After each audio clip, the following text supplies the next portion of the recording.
a escuchar y nos va a ir a ayudar a producir esa historia de deseos, ¿no?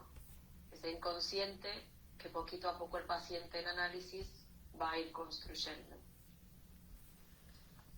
Qué interesante, ¿no? Es que a día de hoy las nuevas tecnologías, la verdad que esto es un avance, ¿eh? Total, porque fíjate, nos permite precisamente eso, ¿no? Poder, pues, eh, asistir nuestro psiquismo, nuestro bienestar psíquico, desde cualquier lugar, estemos donde estemos, ¿eh? En cualquier momento. Además, en la escuela Grupo Cero también se ofrece y se ha ofrecido durante muchos años asistencia de urgencias, ¿no? Incluso decir que existen tantas posibilidades que damos tantas opciones, tantas posibilidades que quien no accede, ¿no? Ya conociéndolo y sabiéndolo que estamos aquí, pues tendría que preguntarse el por qué, ¿no? Claro. Que porque posibilidades hay para poder mejorar la salud psíquica de uno. Posibilidades hay. Y por nuestra parte, tanto en la escuela Grupo Cero como nosotras personalmente, ya como individualmente como psicoanalistas profesionales, pues también, ¿no? Abrimos las puertas, pues desde nuestra consulta privada, como has comentado, y online, pues a todo el mundo, por mi parte de habla latina, o en español, ¿no? Y fíjate, pues eso, la gran ventaja que tenemos, ¿no? Que podemos, pues, ser asistidos en ese momento que necesitamos, ¿no? El psicoanálisis. Porque ¿para qué? Es eso, ¿no? Que el tema que nos trae hoy, ¿no? Que nos convoca, ¿no? ¿Cuándo acudir al psicoanalista? ¿Para qué psicoanalizarse? Que no es necesario estar enfermo para psicoanalizarse. Eso es. Debemos comenzar por ahí, yo creo, ¿no?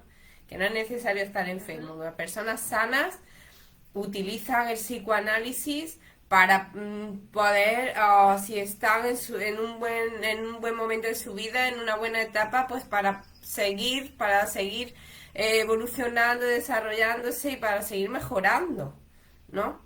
Porque por muy bien que nos vaya en nuestra vida, todos necesitamos y en todos nos encontramos con ciertas barreras que además son inconscientes y que por eso vamos a requerir también de la ayuda del psicoanalista para poder superarlas y poder así, pues, seguir creciendo en ese sentido, ¿no? Abriendo, que en nuestra vida sigan habiendo puertas que abrir, ¿no? Para, para seguir abriendo puertas, ¿no? No quedarnos ahí, porque a veces cuando se consigue esa meta a la que uno quería llegar y dice, ¿ahora qué? Ahora ya estoy aquí en la cumbre y ¿ahora qué? Incluso se pueden llegar a desilusionar. Sí.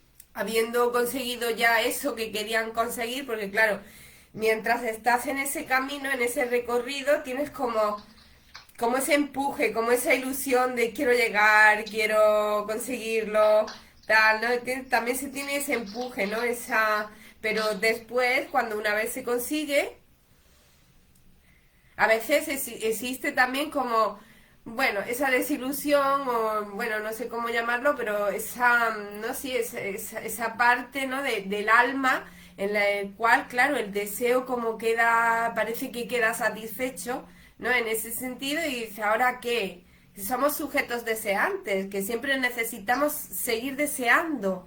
Y una vez que llegamos a Mira, eso, ya tenemos que también entender y producir otra cosa distinta para poder seguir creciendo.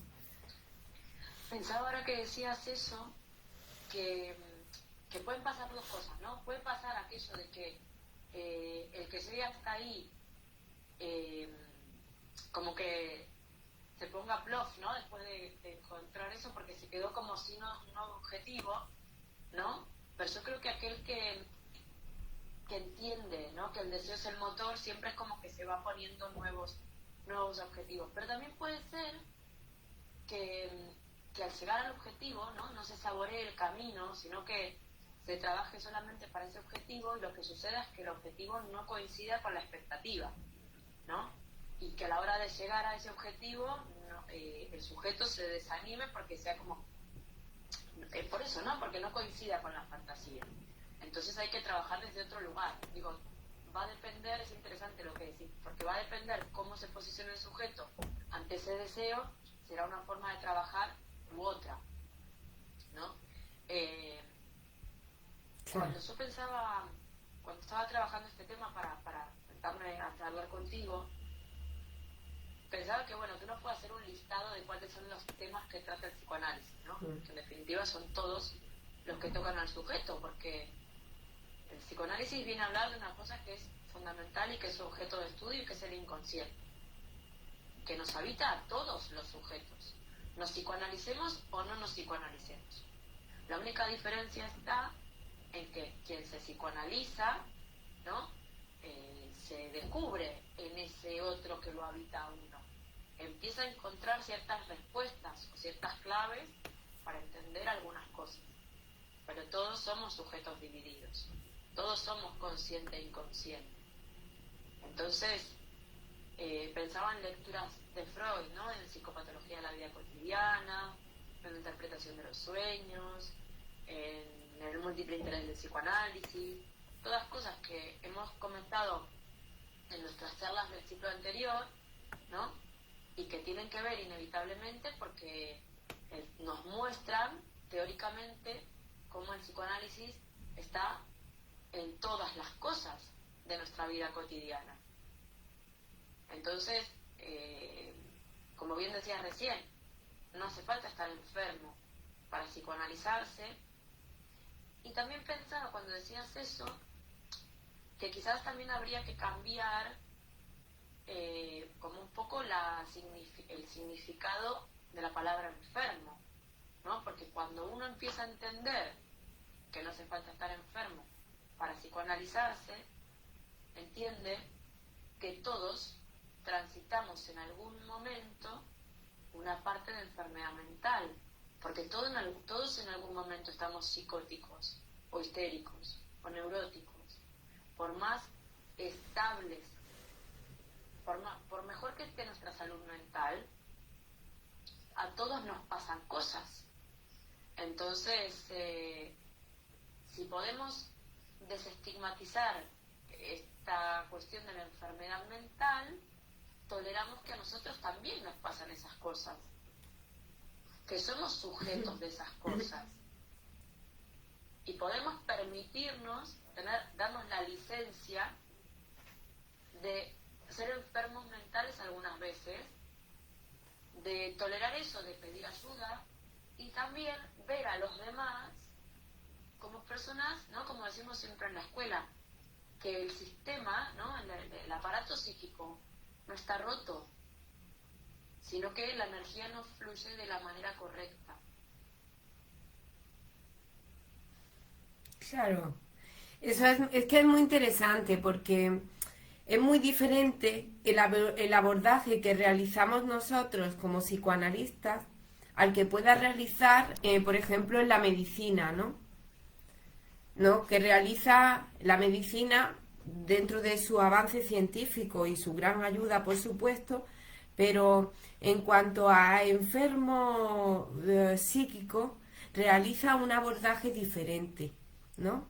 La medicina pues va a buscar esa causa más orgánica y demás, pero desde el psicoanálisis, el abordaje, desde el primer momento cuando llega una persona que quiere psicoanalizarse, va a ser eso, va a ser pues un sujeto que quiere psicoanalizarse, que se viene a psicoanalizar.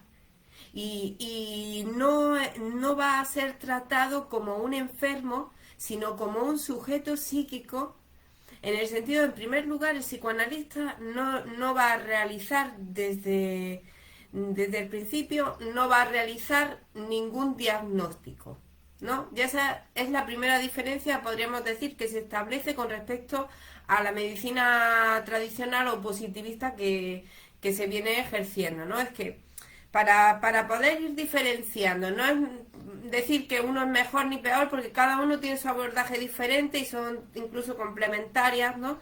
Que se utilizan en diferentes momentos, pero que para que podamos distinguir que cuando uno está neurótico, psicótico, cuando el problema es algo psíquico, pues a quien se debe de acudir para poder abordar ese tema es al psicoanalista, que es el profesional que asiste al psiquismo.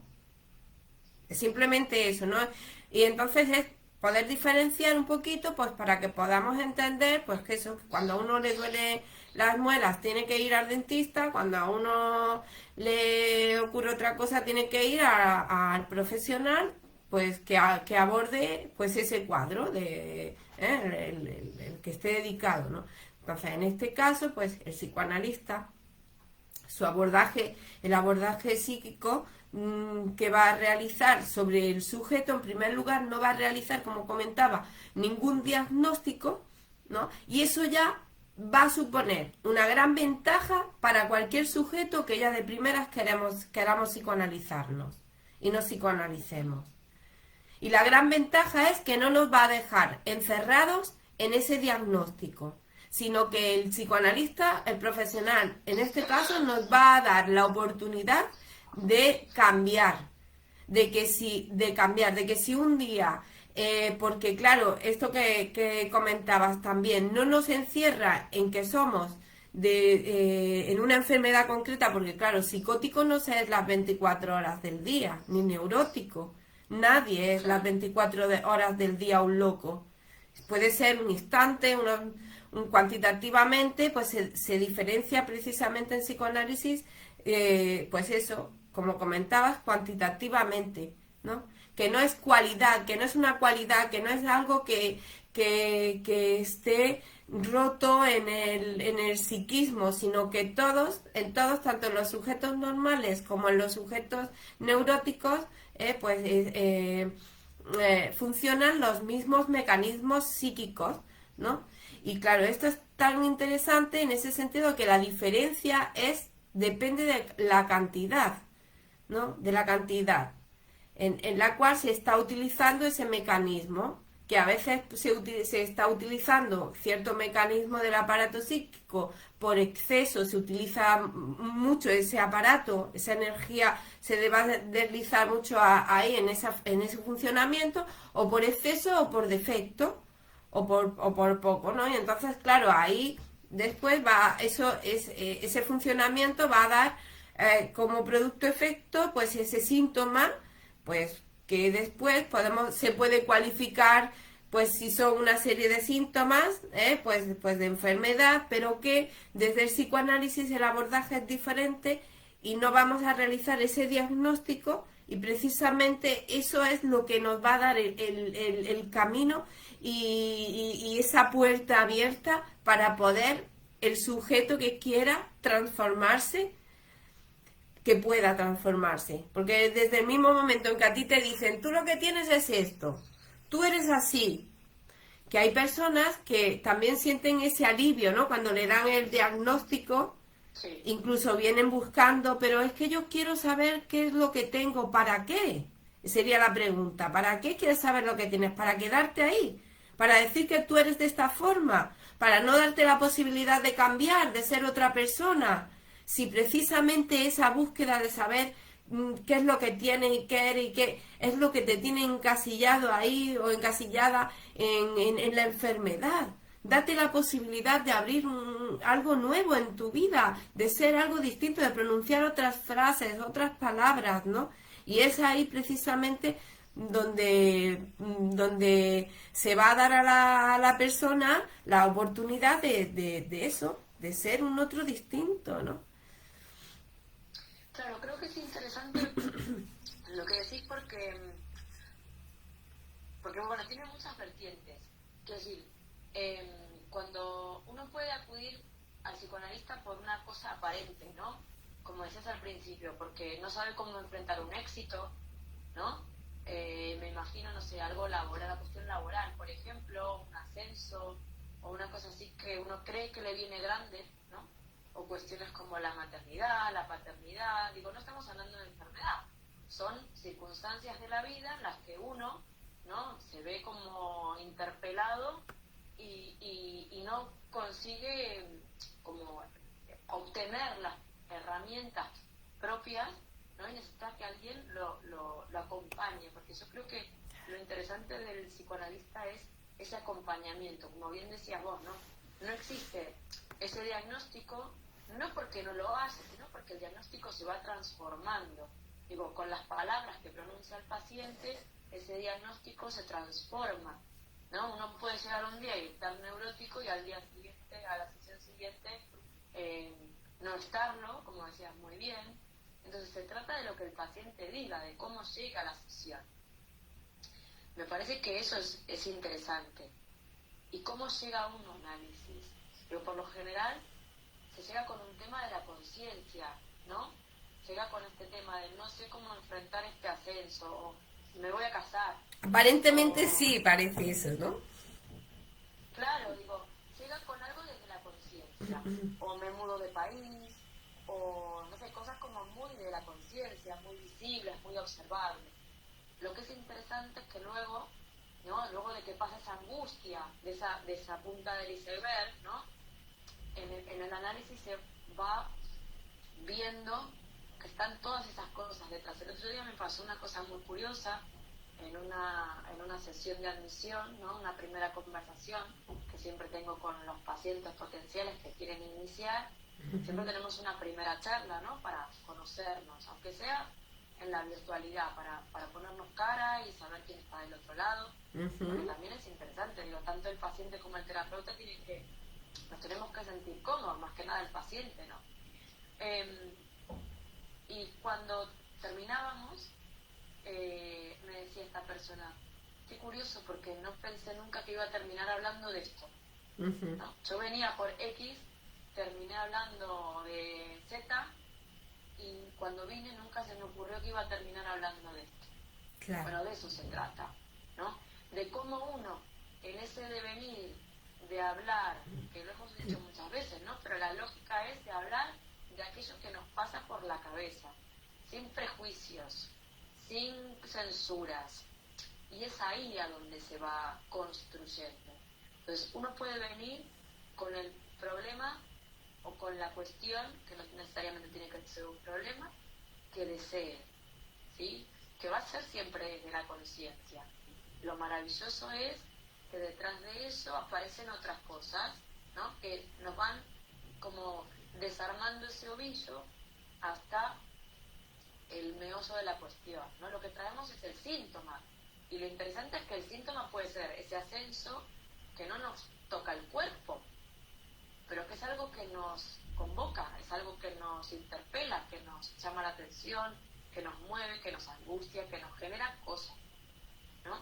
Y lo interesante es eso, que es eso que traemos, ¿no? Y como muy bien decía Paqui, estaría buenísimo, y ahora en este último tiempo, y tenemos que agradecerle curiosamente a la pandemia que nos haya hecho pensar tanto la salud mental, hay muchas cosas que se tratan en un espacio de psicoanálisis y no en el espacio del médico de familia o del médico clínico. Quiero decir, la angustia es mejor tratarla con psicoanálisis y no con una pastilla. La depresión es mejor tratarla con un psicoanalista. ¿Y por qué es mejor? No con un antidepresivo. Mira, yo creo que es mejor, primero porque el tratamiento es inocuo, porque no tiene efectos secundarios. Eso para mí es lo más importante. Segundo, porque vamos a elaborar realmente qué es lo que hay detrás de eso y no vamos a acallar al síntoma. La pastilla lo que hace es poner una curita, es poner una tirita sobre una herida, pero no cura, no transforma, ¿no?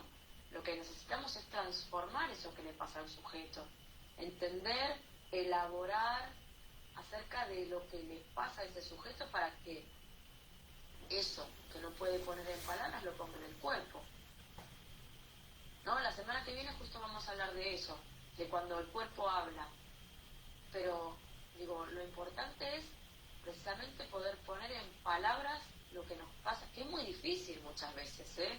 Nadie está diciendo de que sea sencillo, todo lo contrario, digo, y creo que lo hablábamos la semana pasada, aquel que hace síntoma, ¿no? Aquel que goza de una manera, que aprendió a gozar de una manera, es difícil de entenderlo, pero digo, el síntoma es una forma de resolver, y el que resuelve a través del síntoma está acostumbrado a resolver de esa manera, y eso repite, ¿no?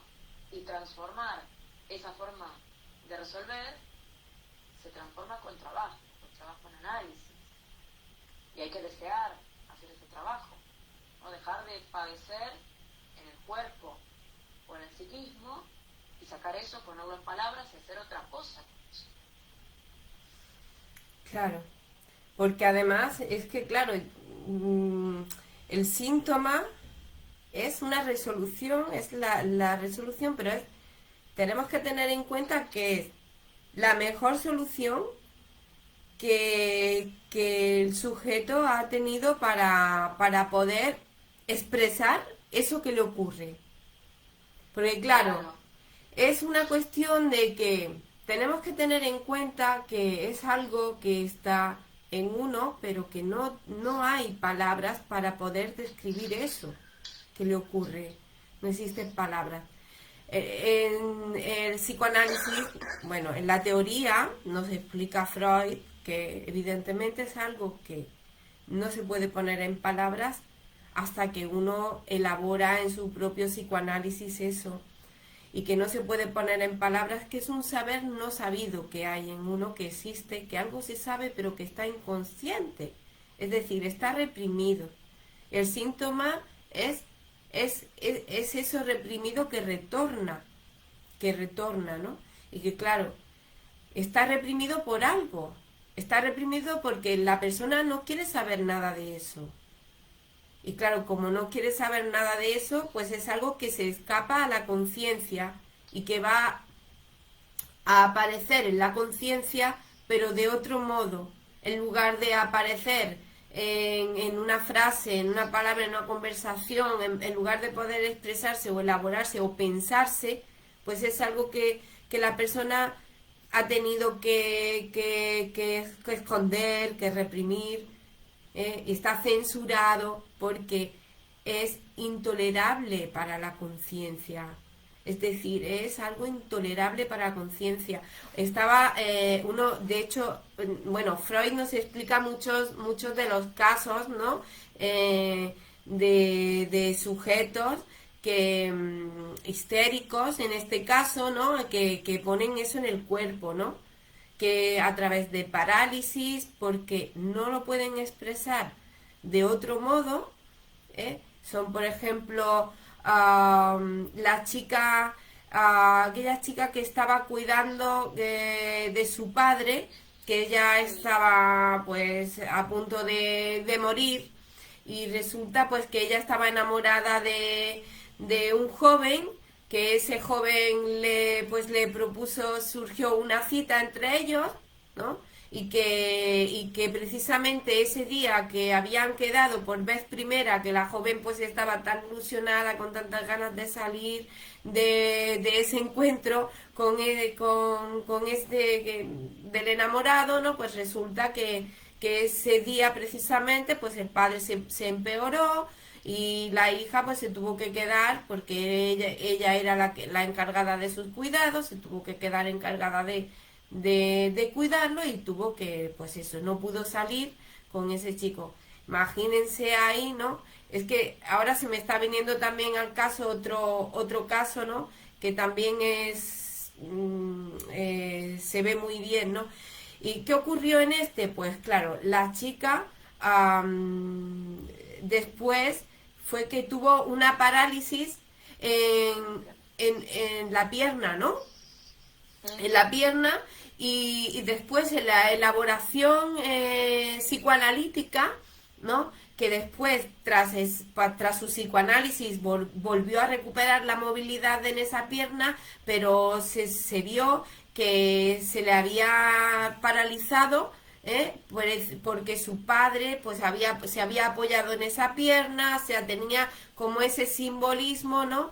en el cual pues venía a tener pues algo, algún simbolismo para esa chica, ¿no? Y que como no lo pudo elaborar de ningún otro modo, digamos, esa hostilidad hacia el padre, ¿no? Porque tenía que quedarse ahí cuidando, tuvo que renunciar a salir con esa persona que le gustaba, eso por un lado, y por otro lado, ese no poder tolerar esa hostilidad hacia ese ser tan amado que es su padre y al que le da todos los cuidados y, ¿no? Y entonces también se me acordé del caso de las dos hermanas, en la cual una de ellas, pues bueno, una de ellas se casó y resulta que a la hermana pues se le había gustado el marido de la otra hermana, la otra estaba soltera. ¿Eh? ¿Qué ocurrió? Pues resultó que la hermana casada, pues al muy poco tiempo falleció. Y su hermana, pues justo en el fénetro, pues se le ocurrió la idea de, pues ahora que ha fallecido mi hermana, sí, la verdad es que la da hasta tos de pensarlo. Es que es algo que impresionante, ¿no? Cómo ejecuta el psiquismo y cómo funciona, ¿no? Entonces, ¿qué ocurrió? Que la hermana, claro, pensó, ahora que se está fallecida, mi hermana, pues ya este hombre queda libre, ya puedo acceder yo a ese amor. Pero claro, esa idea pues tuvo que ser también totalmente reprimida en ella porque no toleraba eso, no lo tolera. Entonces, Claro. ¿qué le ocurrió a la hermana? Que tuvo se volvió totalmente neurótica y realizó otra realidad en su vida en la cual era que su hermana estaba viva. O sea, no pensaba que su hermana seguía estando viva y que no había muerto. Claro, para evitar esa idea. Se volvió loca, en ese sentido, psicótica, ¿no? Claro, para evitar esa idea, su mecanismo pues elaboró una realidad paralela en la cual renunció a la muerte de la hermana para, ¿no? Para poder pues eso, poder renunciar también a ese deseo inconsciente que tuvo, ¿no? Y que posteriormente, cuando ya se descubre en el psicoanálisis, pues ella se elabora y la persona pues puede hablarlo, pues ahí ya se soluciona, digamos, ¿no? esa patología o psicopatología o lo que sea. Que el diagnóstico es Sí, después, claro. cuando ya estás bien. Eso te iba a decir. El diagnóstico después, y lo más importante es eso, es la capacidad de transformación que puede tener el psicoanálisis. Me preguntabas por qué es importante. Yo creo que por eso. Y creo que también hay un montón de cosas, como mencionábamos antes, ¿no? Una depresión o una angustia, una fobia, por ejemplo. Cosas que son del orden netamente de lo psíquico. Eh, o no poder gestionar una situación determinada o encontrarnos de repente mira, el otro día leía una viñeta, ¿no? Y me reía porque decía, ay, todos los hombres son iguales. No serán todos los hombres que usted elige, ¿no? Digo, no son todos los hombres iguales. Uno elige, creo que esto también lo mencionamos en alguna de las conversaciones, uno elige a las personas con las que se vincula, por lo general tienen determinados patrones que están vinculados con uno, ¿no? Lo decíamos en alguna ocasión. Entonces, es interesante eso, porque todos los jefes que uno tiene, todos los jefes no son malvados, todas las parejas no son iguales. Entonces, cuando caemos en esa suerte de comentarios, es interesante revisarlo, porque igual no son todos iguales, sino que uno está buscando ese jefe o esa pareja o ese amigo, ¿no? Que tenga determinados comportamientos. Está bueno pensar por qué buscamos eso, qué es lo que estamos solucionando con eso, qué es lo que, ¿no? Porque igual lo que tenemos que hacer es cambiar nuestro comportamiento. Y eso es algo que nos impide, si encontramos siempre un jefe que no nos permite crecer laboralmente, tenemos que plantearnos quizás si queremos crecer laboralmente, qué nos está pasando, ¿no? Digo, eso también es un motivo quizás para poder empezar el propio psicoanálisis.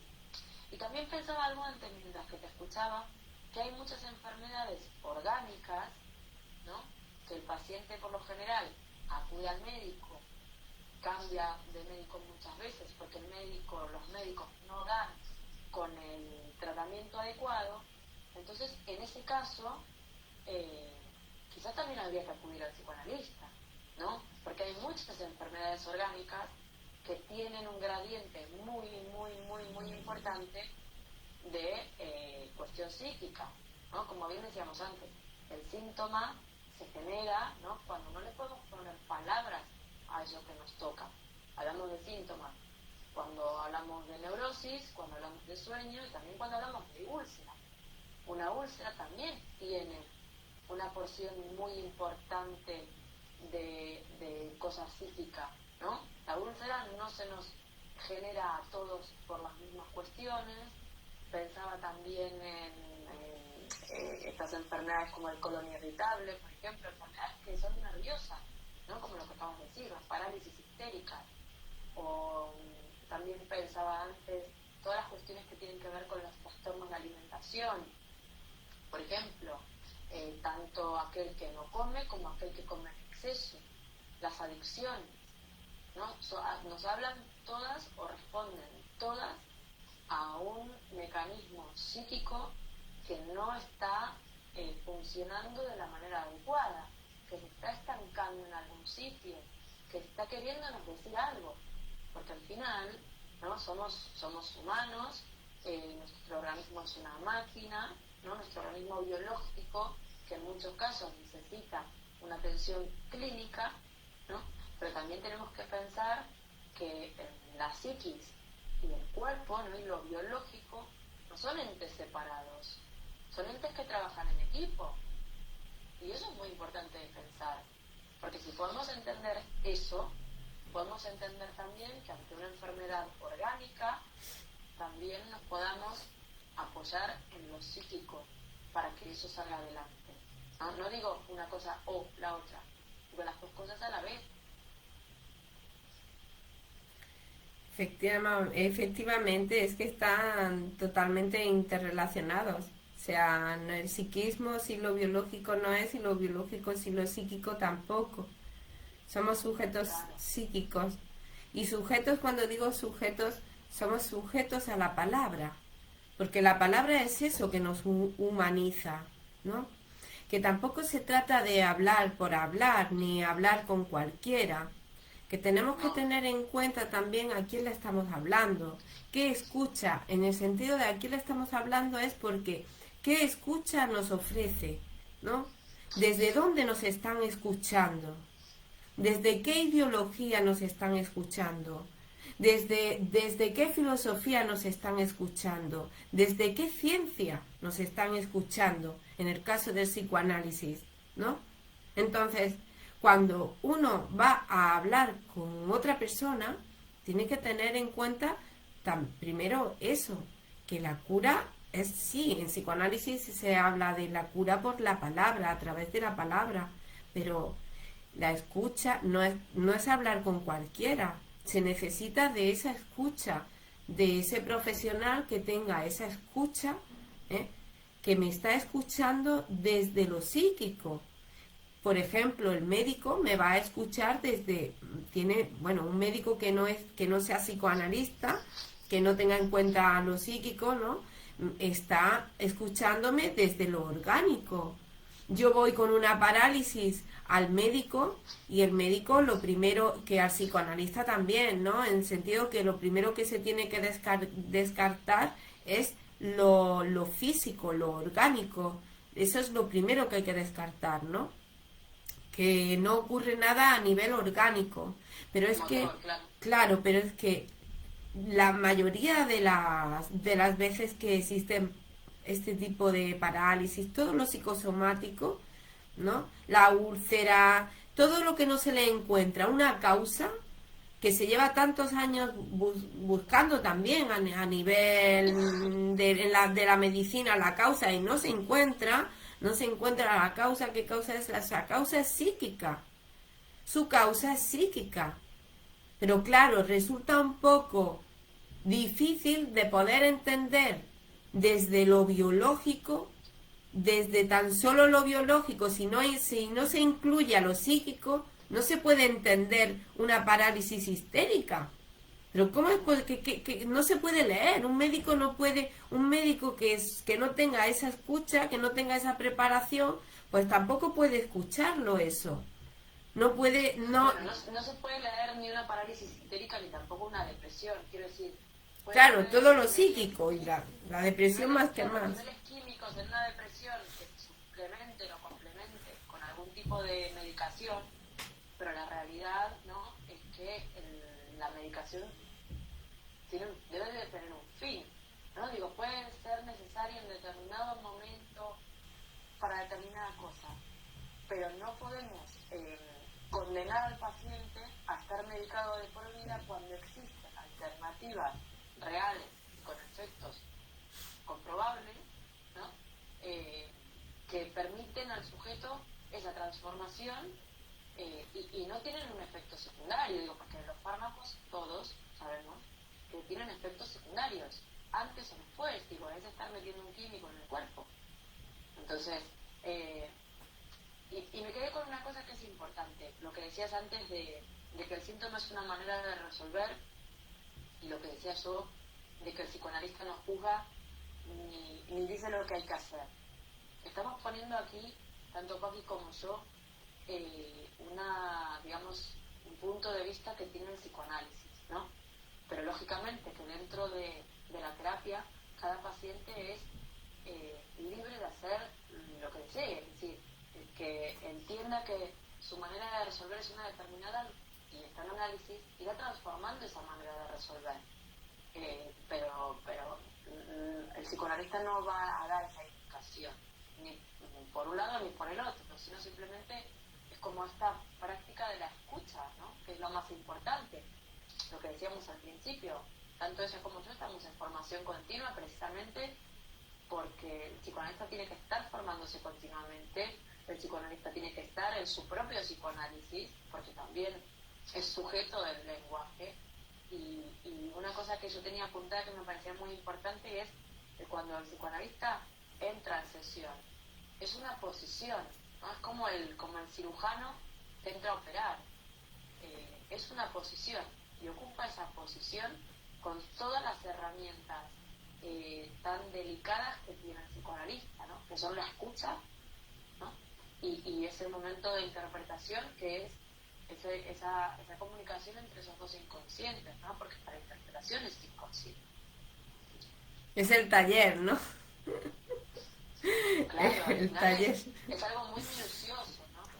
Claro.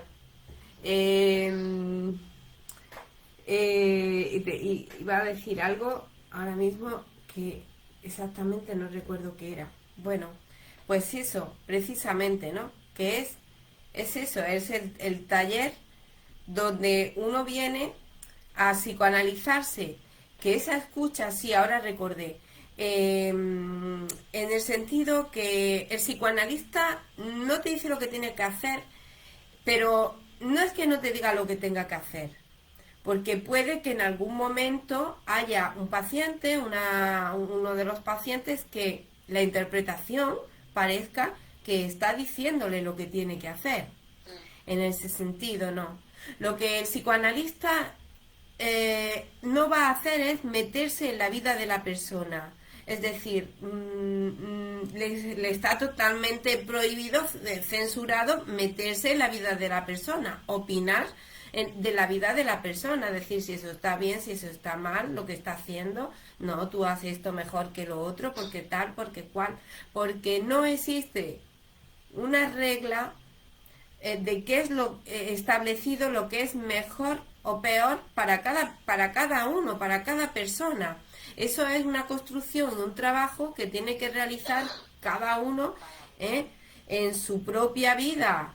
¿Y cómo se le va a ocurrir a una persona, bueno, cómo cómo se le va a ocurrir a un profesional, si lo es, meterse en la vida de otra persona o quitarle pero si eso es el deseo, eso es lo que produce el deseo de seguir estando, de seguir creciendo y de seguir viviendo, ese descubrir qué es lo que hago en mi vida, cómo lo hago, qué esto, si a mí me dicen qué es lo que tengo que hacer y me imponen que yo cumpla eso, pues imagínate, me están censurando mi vida, me están censurando mi ser psíquico, mi ser humano, mi ser humanizante, eso que me humaniza. Me quieren censurar el deseo. Eso no se puede, no se puede.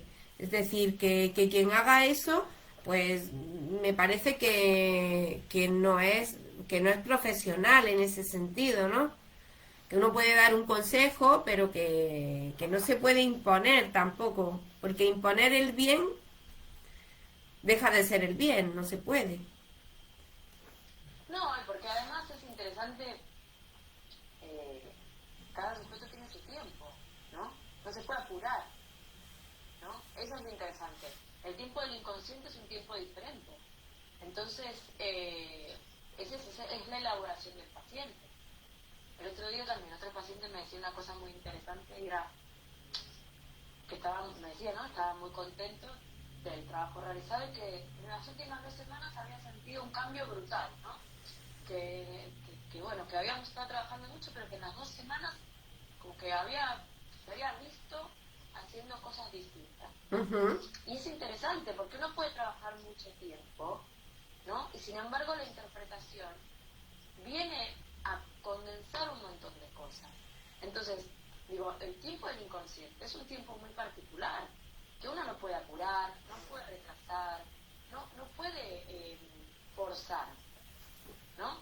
Pero cada paciente tiene su propio tiempo, cada paciente hace su propio trabajo, y eso es algo también muy interesante del psicoanálisis, que no es sota caballo rey, sino que al final es un trabajo muy singular, muy personalizado, donde el terapeuta tiene que estar, ¿no?, como observante de eso, del tiempo de cada paciente, escuchando, simplemente.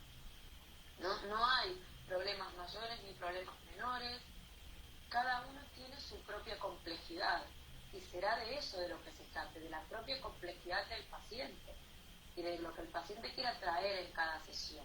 Entonces, retomando un poco, uno puede llegar a análisis porque tiene determinadas circunstancias en su vida, y luego irá viendo qué es lo que pasa con esas circunstancias, por qué trajo esa circunstancia y no otra, porque eso le parecía tan complejo, tan vertiginoso, ¿no? Habrá gente que diga, no, bueno, yo a mí me dan un ascenso en el trabajo y yo feliz de la vida, no voy a ir por ese psicoanalista. Y habrá otra gente que sí, y que se sienta quizás un poco como tonto, ¿no? Y hay que explicar que no, que todo lo contrario, que eso reviste, ¿no? Eso puede revestir mucha angustia y que está bien, que no pasa nada, que es normal, que los cambios generan, ¿no?, incluso los cambios a mejor, generan sensaciones. Bueno, hay quien no lo tolera eso, es que... Claro, que nos hace sentir humanos, digo, en el momento, como siempre decimos, angustia, en un punto, ¿no?, en una determinada cantidad, es necesaria, porque da cuenta de su deseo, ¿no? Incluso cuando hay mucha gente que llama al psicoanalista, tiene la primera entrevista, queda para 1 hora, para un día, y no aparece, ¿no? Nos pasó a todos. Entonces, eso también da cuenta de esa angustia y ese temor a ese cambio. Iniciar el psicoanálisis implica iniciar un camino de... Es que les estamos dando, creando unas expectativas muy altas. Bueno, Se van a asustar, van a decir, uy, porque es que hasta precisamente eso, del triunfo, también se asusta, ¿no? Se asusta a uno, cuesta mucho también triunfar. Pero lo importante, ¿sabes qué? Lo importante no es llegar hasta ahí, lo importante es triunfar, es mantenerse en ese camino del trabajo. No tanto el ascenso, ¿no?, como decíamos en el ejemplo. No tanto que te den ese ascenso, sino el triunfo es haber trabajado para conseguir eso. No, porque estamos en una sociedad, estaba pensando, que a la vista está, ¿no?, que se tolera mucho mejor el fracaso que el triunfo, en general, en la sociedad en la que vivimos. ¿Y cómo se ve eso? ¿Cómo lo sabemos? ¿Por qué lo sabemos? Pues lo sabemos porque hay muchas más personas que fracasan a personas que triunfan. ¿Y por qué? Pues es así. Tenemos que preguntarnos también qué de eso hay en nosotros, ¿no? Mira, a Carlos Latorre nos saluda. Buenos días a ambas, saludos desde Barcelona. Es que Mariana, comencé a emitir en directo, intentando después buscar para etiquetar. Creo que te he etiquetado en el Facebook. Vale. Pero después buscaba para que te unieras y no lo he encontrado, pero bueno, como llevamos unos minutos, No digo, pasa nada. entonces se te escucha, Fenomenal. al menos se te escucha, ¿eh? Fenomenal. Y bueno, de alguna vez después colgaremos el vídeo de las dos, de que estamos en Instagram, tanto Mariana como yo, y lo colgaremos para que podáis vernos a las dos. Así que dice Carlos, no recibí ninguna notificación, por eso confinado en ella, no os he conectado antes, acabo de compartir. Vale, muchas gracias Carlos, gracias por estar y gracias por compartir. Pues sí, es eso, ¿no? Que estamos más acostumbrados y toleramos mejor, se tolera mejor el fracaso que el triunfo, y precisamente podría ser un gran motivo para asistir al psicoanálisis el tolerar ese triunfo. Y mira, te voy a decir una cosa que se me ocurrió ahora cuando decías eso. Curiosamente, tanto para el triunfo como para el fracaso, hay que hacer un trabajo. No es que solamente haga el trabajo aquel que triunfa. Y yo diga, no, que triunfar es muy costoso, hay que trabajar demasiado, yo no estoy para eso, me quedo como estoy. No, porque también para quedarse como uno está, para no triunfar o para pasarlo mal, ¿no? Porque digo, el triunfo tiene muchas formas, ¿no? Así como no hay una verdad, tampoco hay una manera de triunfar. Digo, para mí es un triunfo estar aquí contigo, teniendo estas conversaciones e ir construyendo este camino, ¿no? Digo, vamos haciendo este camino, vamos triunfando de esta manera cada miércoles para hacer algo mejor la próxima temporada. Pero digo, incluso aquel que no puede construir este camino, ¿no? De trabajo, de satisfacción personal, de transformación, de crecimiento, también está haciendo un trabajo. Claro. Aquel que se queja, que se queda rumiante, que si no, que yo no valgo para nada, que no consigo el trabajo que quiero, que siempre me tratan mal, esa persona también está haciendo un trabajo. Está haciendo un trabajo para permanecer en ese lugar, para no sumar una palabra, para no sumar una persona diferente, ¿no? Digo, entonces, si pudiéramos entender todos eso, ¿no? Que el trabajo está en el triunfo y en el fracaso, ¿no?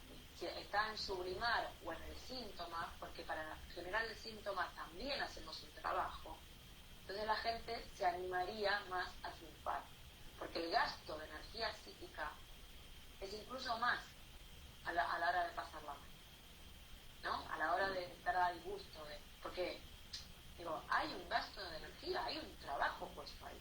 Un gasto terrible, claro, personas que, claro, no hacen nada durante todo el día y después acaban, claro, pero están todo el día elaborando psíquicamente esa energía ahí, reprimiendo también, que eso desgasta muchísimo, consume muchísima energía y claro, llega al final del día, de la tarde y están súper cansados, agotados, sin haber hecho nada físicamente y claro, eso se explica por eso, porque es que... Claro, y sin haber generado nada en la realidad, digo, cuando uno empieza a darse cuenta de que poniéndole palabra a las cosas transforma la realidad psíquica, pero también de esa manera transforma su realidad material, ¿no?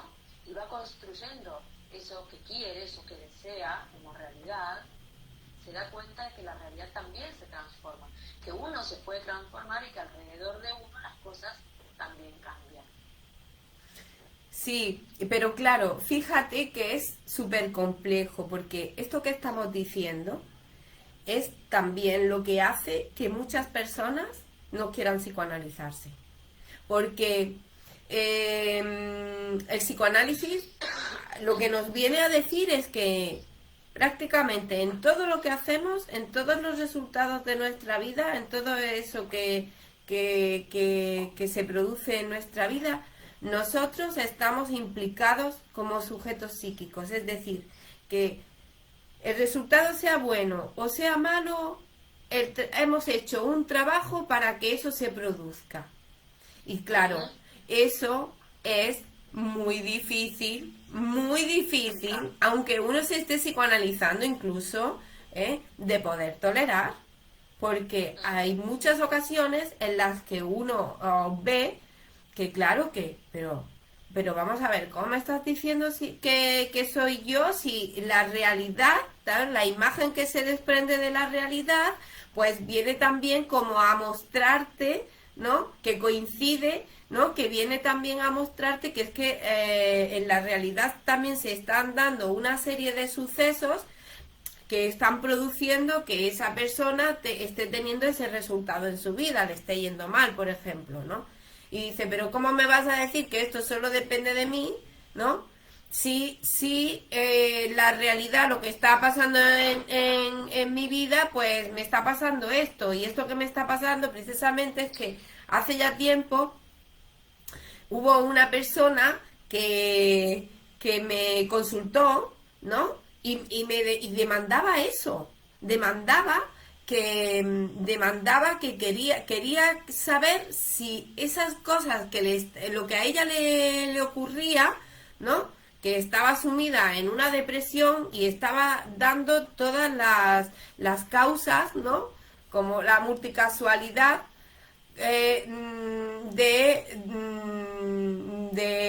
que aquello que le había ocurrido en su vida, como ella estaba, había sido el producto de todas las cosas que le habían ocurrido.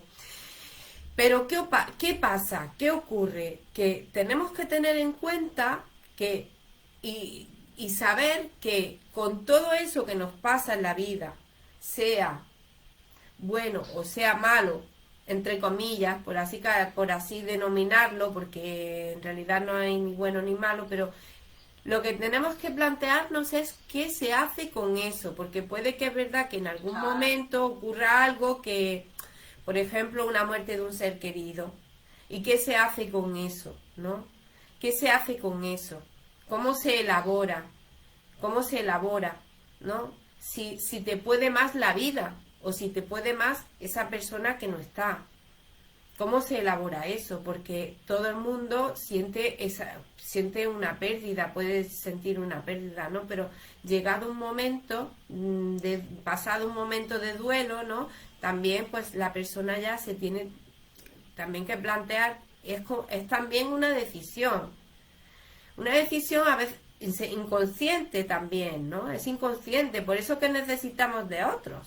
Es necesaria la ayuda de otros para poder darnos cuenta que, en cierto modo, estamos implicados en esa decisión que tomamos, en esa decisión de seguir sin solucionar eso que nos ocurre, al menos eso, o intentar poner solución en eso y elaborar eso que nos ocurre. ¿Pido cita en el psicoanalista o no pido cita en el psicoanalista? Es decir, estoy mal, esto que me ocurre, me están diciendo que hay una ciencia que ayuda en los casos de problemas psíquicos. ¿Acudo? ¿La utilizo esa ciencia o no la utilizo? ¿Me duele una muela? ¿Estoy yendo al dentista o sigo me tomo pastillas para que se me quite el dolor de muelas y después ya una vez que se me ha quitado sigo con la muela ahí? Tal cual, en lugar de ir al dentista y ponerle solución a eso. hasta otro día que después dentro de un tiempo vuelva otra vez a doler esa muela y ya cuando ya no queda más remedio ya vas y ya te vas. Ir antes, ¿no? Ir antes. Claro, yo creo que Una higiene. hay algo interesante. Es cierto que hay mucha gente que quiere que el trabajo sea muy rápido, ¿no? Lo que decís, ¿no? Esa persona que estaba con depresión, no, que a mí me pasaron muchas cosas, no soy yo la responsable de lo que me pasa. Digo, hay que entender también dos cosas. Primero, que para empezar un análisis, un psicoanálisis, uno tiene que tener un deseo de transformación. Claro. Porque como dijimos muchas veces durante esta charla, el psicoanalista no tiene la llave mágica para de un día para otro curar, ¿no? Transformar a su sujeto. El sujeto está implicado en su Pero están las herramientas del psicoanálisis, que eso sí está. Claro, están las herramientas del psicoanálisis. Pero quiero decir, sin el deseo del paciente no hay transformación posible. Claro. Entonces, como siempre decimos, uno puede empezar por transformarse uno. Si uno le dice, no, porque mi marido tiene que cambiar, o su marido, señora, no tiene que cambiar, o su mujer, señor, no es la que tiene que cambiar. Usted tiene que empezar su propia transformación, porque no podemos cambiar a nadie, nos podemos cambiar a nosotros mismos, nos podemos transformar. ¿Y eso cómo se hace? Con trabajo. Esto es como empezar una dieta. Digo, la dieta no viene sola, ¿no? Uno tiene que hacer que las cosas pasen, porque las cosas solas no suceden. Uno se tiene que implicar en esa transformación. Entonces, si el paciente no se implica en esa transformación, ¿y qué es implicarse? Ir cuando toca a sesión, ir todos los martes a análisis, o todos los miércoles o jueves o cuando toque. Ese es el trabajo. Es ir todos los días a su hora y a hablar de lo que se le ocurra sin censura ni represión. Eso es. Y en ese trabajo, en ese devenir de ese trabajo, será cuando se produzca la transformación. Y si el paciente no va a la sesión, o el paciente cancela, o el paciente decide que no va a ir nunca más, pues poca transformación nos ve. Entonces es como dice Paqui, no podemos pretender ir al dentista cuando tenemos la muela que nos duele horrores, que el dentista no puede operar, ¿no? Si tiene lo que tiene que hacer, tampoco podemos ir al psicoanalista cuando estamos desbordados, porque se irá trabajando poco a poco, ¿no? Claro. Tiene que ver con eso. Claro, que asistir al Es psicoanalista... trabajo. Sí, sí. Y que esto me quedé con esta frase, ¿no? Y ya son, o sea, ya son las 2, ¿no? Estamos en tiempo.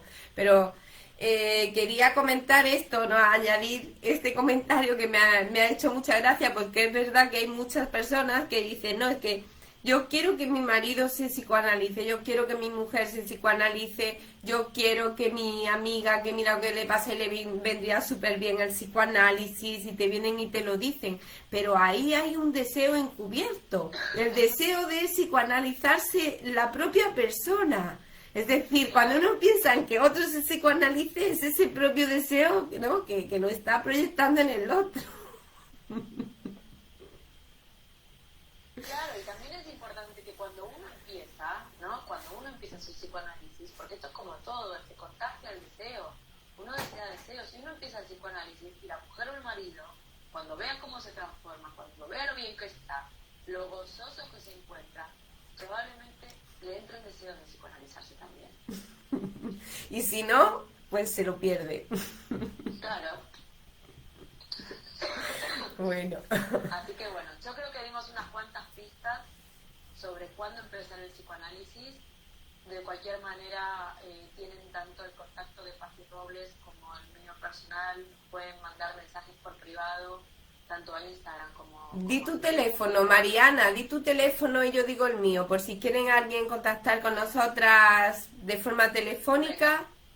Fenomenal. Mi número de teléfono es el 682-188-548. ¿Vale? Vale, y mi teléfono es el de ahora se me olvida. No, que quiero decirlo. 653 97 31 18, 653 97 31 18. También estamos en las páginas web www.paquirobles.es y Mariana García www.paquirobles.es. www.psicoanalista-marianagarcia.com. Eso es. Vale, y la semana que viene, lo dejamos ahí con el gusanillo, vamos a hablar de cuando el cuerpo habla. La semana que viene es el día de la lucha contra el cáncer y se nos ocurrió que, bueno, que podíamos hablar de esto, ¿no? Cuando el cuerpo habla en lugar de ser el sujeto el que pone palabras, ¿no? Y lo que decíamos antes, como muchas veces esa falta de palabras hace síntomas. Claro que sí, aportando todo lo que podamos y ayudando y expandiendo la importancia que tiene el psicoanálisis y el psiquismo en la salud psíquica, cuidar nuestra salud psíquica para nuestra vida, que es lo primero, es lo esencial para que todo pues marche bien. Así que Eso es. nos vemos la próxima. Así que bueno, muchas gracias a todos por estar ahí y hasta el miércoles que viene, Paqui. Gracias, Mariana, gracias. Un beso hasta el Hasta luego. miércoles que viene. Adiós. Chao, gracias a todos. Chao. Chao.